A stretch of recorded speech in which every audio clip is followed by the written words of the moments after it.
सभी का स्वागत है आपके अपने चैनल सोरान एकेडमी क्लासेस पर। काफ़ी ज़्यादा लोगों ने कमेंट किया कि लास्ट ईयर का सिलेक्शन कितना रहा और उसके बारे में कुछ बताइए। तो ये इसी पर बेस्ड है, यानी लास्ट ईयर कितनी रैंक तक सिलेक्शन, कित जो एम्स हैं हमारे उनमें लास्ट सिलेक्शन कितना रहा है, कितनी रैंक तक रहा है, इस पर हम यहाँ पर बात करेंगे। क्योंकि आप सभी लोग जानते हैं कि टोटल सीट्स जो एम्स में हैं वो बीएससी नर्सिंग की वो 571 यानी 571 है। और आप जानते हैं कि बेसिक रजिस्ट्रेशन जिन लोगों ने कर रखा होता है वही लोग फाइनल रजिस्ट्रेशन में पार्टिसिपेट करते हैं। तो यहाँ बेसिक रजिस्ट्रेशन यहाँ पर के लास्ट 2 डेज़ बचे हुए हैं, यानी 6 अप्रैल इसकी लास्ट डेट है। तो आइए देखते हैं सारे प्रोसीजर को और समझते हैं रैंक और हर एक चीज़ पहलू को इस वीडियो में। उससे पहले अगर आप हमारे चैनल पर नए हैं तो सब्सक्राइब करना बिल्कुल ना भूलें और बगल में बेल आइकन को भी दबाना ना भूलें और कम से कम एक लोग को शेयर भी अवश्य करें। देखिए, पहले हम सबसे पहले देख लेते हैं जो इम्पोर्टेंट डेट्स हैं। ये इसका शॉर्ट नोटिफिकेशन आया था बेसिक रजिस्ट्रेशन के लिए 2 मार्च को, और आप देखिए सभी लोग रजिस्ट्रेशन कर रखे होंगे और लगभग कंप्लीट भी कर लिए होंगे। तो यहाँ आप देख सकते हैं कि बेसिक रजिस्ट्रेशन के लिए जो था वो टाइम यहाँ पर था, यानी 6 अप्रैल है इसका लास्ट डेट। फिर उसके बाद कितने लोगों के स्टेटस एक्सेप्ट होते हैं, नॉट एक्सेप्टेड होते हैं, उनको आप 9 तारीख तक आप देख पाएंगे। फिर करेक्शन का मौका आपको मिलेगा जो 15 अप्रैल तक चलेगा। फिर उसके बाद बेसिक रजिस्ट्रेशन किन के रिजेक्ट हुए, किन के एक्सेप्ट हुए, वो आपको 20 अप्रैल को पता चल जाएगा। और फिर उसके बाद सबसे इम्पॉर्टेंट चीज़ जो आती है जिसमें पूरी डिटेल आपको मिलती है कि क्या फ़ीस स्ट्रक्चर है, हर एक चीज़ उसके बारे में आपको 26 अप्रैल को जो प्रॉस्पेक्टस आएगा तब आपको सारी चीज़ें क्लियर हो जाएंगी। फिर उसके बाद generation of code final registration के लिए आपको 27 अप्रैल से लेके 13 मई के बीच में मिलता है। फिर आप पेमेंट देंगे, और जो है सिटी चॉइस करेंगे एग्जामिनेशन के लिए, और बाकी चीज़ों का यहाँ पर ब्यौरा आप देंगे। फिर उनका रिजेक्शन और बाकी चीज़ें यहाँ पर क्लियर हो जाएंगी। फिर उसके बाद आप देखेंगे कि जो नीचे का स्तर है, यानी नीचे की जो डेट्स हैं, कब रिजेक्ट होंगे, कितने एक्सेप्ट होंगे, यानी फाइनल आपको 25 मई तक क्लियर हो जाता है सारी चीज़ें। फिर उसके बाद एडमिट कार्ड आएंगे, फिर आपकी एग्ज़ाम डेट्स दी गई हैं। तो बीएससी ऑनर्स नर्सिंग की जो डेट है वो आपके देखिए यहाँ पर 14 जो है जून है, यानी 14 जून यानी मंडे को आपका ये एग्ज़ाम होता है। तो ये तो इम्पोर्टेंट डेट्स हो गई जिन पे आप काम कर रहे हैं, इनको ध्यान रखना बहुत ज़रूरी है, क्योंकि अगर इनमें आप चूक जाते हैं तो एग्ज़ाम देने का सवाल ही नहीं उठता। अब आइए बात करते हैं रैंक पर। देखिए, ये पिछले साल से ही उठाया है हमने इसको, और ये सीट्स, टोटल सीट्स यहाँ पर बताई गई हैं। आप हर एक जो है उसमें देख सकते हैं कि कितनी सीट्स कहाँ पर हैं। आपके पास 7 जो हैं यहाँ पर हैं, 7 आपके पास एम्स हैं, उसमें आप देख सकते हैं 571 यहाँ पर जो है टोटल सीट्स हैं।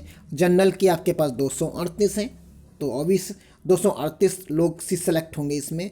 और PWVD जो और EWS के 56 हैं, और यहाँ बाकी आप देख सकते हैं 13 हैं, तो टोटल ये बन जाते हैं। और यहाँ EWS, PWD और इसी तरीके से 3 कैटेगरी में यहाँ इन्होंने बांट रखा है। तो यहाँ 70 सीट्स और हो जाती हैं, 238 सीट्स जनरल अनरिजर्व्ड यहाँ पर और हो जाती हैं। अब यहाँ पर आप देखेंगे कि 238 पे जनरल सेलेक्ट होंगे, 571 सीट्स टोटल हैं। ओबीसी के लिए 152 हैं, और एससी के लिए 87 हैं, और एसटी के लिए 38 सीट्स यहाँ पर बनती हैं टोटल। तो इस तरीके से जो टोटल सीट्स का जो बंटवारा इसमें दिखाया गया है वो आपने देख लिया होगा। पूरा का पूरा चार्ट आपके सामने यहाँ पर नज़र आ रहा होगा।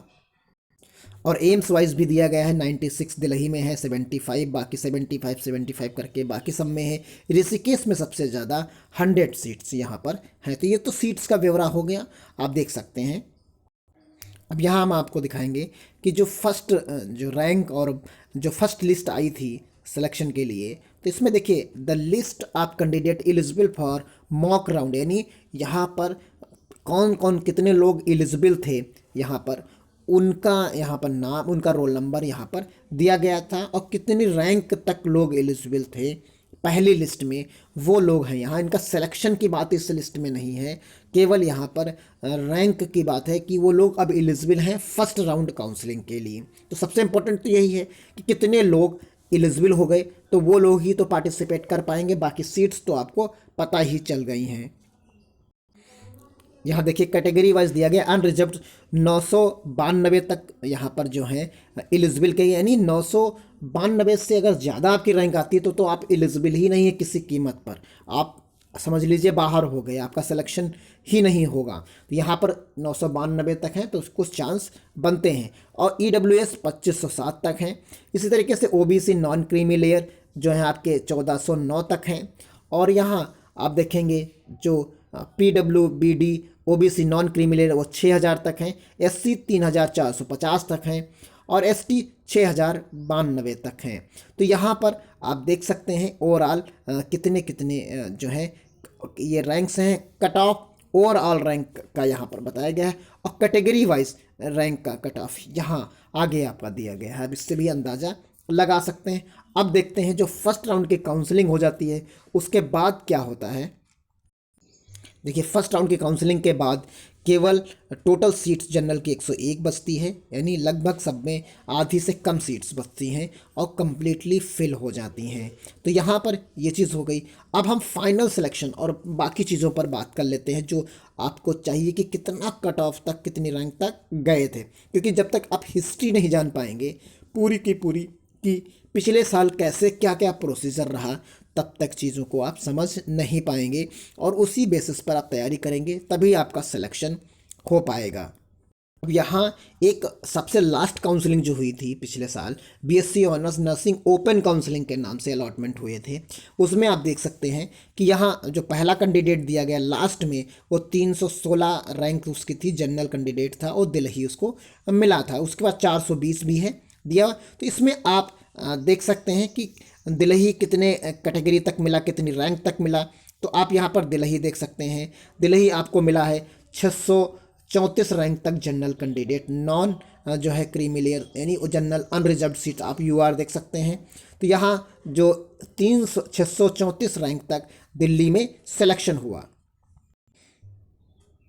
अब यहाँ पर सबसे फाइनल रिजल्ट आप देखिए कि किसी भी एम्स में जनरल कैंडिडेट का जो सिलेक्शन यानी जनरल रैंक तक जो सिलेक्शन पा सकता था कैंडिडेट, उसका आप यहाँ पर UR देख सकते हैं। ये है, ये सुमन है जो 1357 रैंक इनकी थी, तो ये सेलेक्ट हो गई थी एम्स भुवनेश्वर में, ये यहाँ पर थी। और EWS में तो इससे नीचे का जो EWS यानी इकोनॉमिकली वीकर जो है सेक्शंस के लोग कैंडिडेट्स थे जनरल के, उनकी रैंक थोड़ा सा और नीचे गई।